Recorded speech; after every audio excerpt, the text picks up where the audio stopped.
கிறிஸ்துவுக்குள் மிகவும் பிரியமானவர்களே, சிறுவயது முதல் சண்டே ஸ்கூல் தொடங்கி இந்நாள் வரைக்கும் நாம் அதிகமாக கேட்கின்ற ஒரு வசனம், ஒரு எச்சரிப்பின் வசனம்.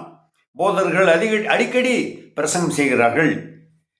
1 பேதுரு 5ஆம் அதிகாரம் 8ஆம் வசனம், தெளிந்த புத்தி உள்ளவர்களாய் இருங்கள், விழித்திருங்கள், ஏனெனில் உங்கள் எதிராளியாகிய பிசாசானவன் கெர்ச்சிக்கிற சிங்கம் போல எவனை விழுங்கலாமோ என்று வகை தேடி சுற்றி திரிகிறான்.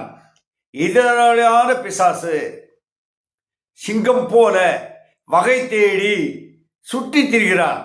நம்முடைய விசுவாச வாழ்க்கையை விழுங்குவதற்கு, விழ செய்வதற்கு, தவற விடுவதற்கு, வழிமாறி செல்வதற்கு பல வகைகளிலே அவன் முயற்சி செய்கிறான். ஆனால் ஒருவன் மறுபடியும் பிறந்து கிறிஸ்துவுக்குள் இருப்பதால் அவனுடைய ஜீவன் பத்திரமாக இருக்கும். அதற்கு முன்பு கடந்த வாரத்திலே நான் பார்த்த ஒரு செய்தியை உங்களுக்கு சொல்லுகிறேன். நீங்களும் பார்த்திருப்பீர்கள். சுவிட்சர்லாந்து அந்த தேசத்திலே மிகப்பெரிய வங்கியிலே இந்த கிறிஸ்துமஸ் காலங்களிலே 3000 கோடி ரூபாய் தங்க நகைகள் மற்றும் பொருட்கள் திருட்டு போயின என்று சொல்லி, அந்த பேங்க் எப்படிப்பட்டது, அங்கே எவ்வளவு பாதுகாப்பாக இருக்கிறது, எவ்வளவு பெரிய பெரிய லாக்கர் இருக்கிறது, அப்படி இருந்தும் அதை தடுக்க முடியவில்லை. திருடர்கள் கண்ணமிட்டு திருடி கொண்டு போய்விட்டார்கள். ஆனால் அதை காட்டிலும் மிக பத்திரமாக இருக்கக்கூடியது ஆண்டவராகிய இயேசு கிறிஸ்துவின் கரம்.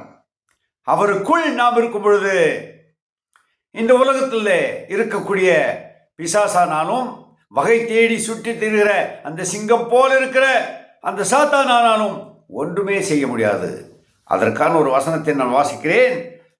கொலோசியரின் புஸ்தகம் 1ஆம் அதிகாரம் 3ஆம் வசனம், ஏனென்றால் நீங்கள் மரித்தீர்கள், உங்கள் ஜீவன் கிறிஸ்துவுடனே கூட தேவனுக்குள் மறைந்திருக்கிறது.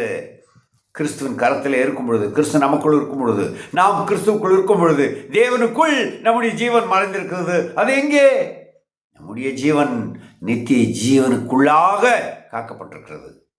ஆகவே அருமையான தேவ பிள்ளைகளை, இப்படிப்பட்ட ஒரு அனுபவத்திற்குள்ளாக நாம் வர வேண்டும் என்றால் நாம் மறுபடியும் பிறக்க வேண்டும், கிறிஸ்துவுக்குள்ளாக இருக்க வேண்டும், தேவனுக்குள்ளான சகல ஆசீர்வாதத்தையும் நாம் பெற்றிருக்க வேண்டும், நம்முடைய ஜீவன் கிறிஸ்துவுக்குள்ளாக மறைக்கப்பட்டிருக்க வேண்டும். இந்த நிச்சயம் உங்களுக்கு உண்டா?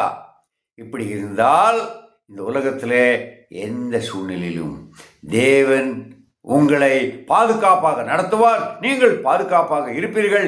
தேவன் உங்களை ஆசீர்வாதத்தின் மேல் ஆசீர்வாதமாக நடத்தி அநேகருக்கு பிரயோஜனம் உள்ளவனாக பாத்திரமாக மாற்றுவார்.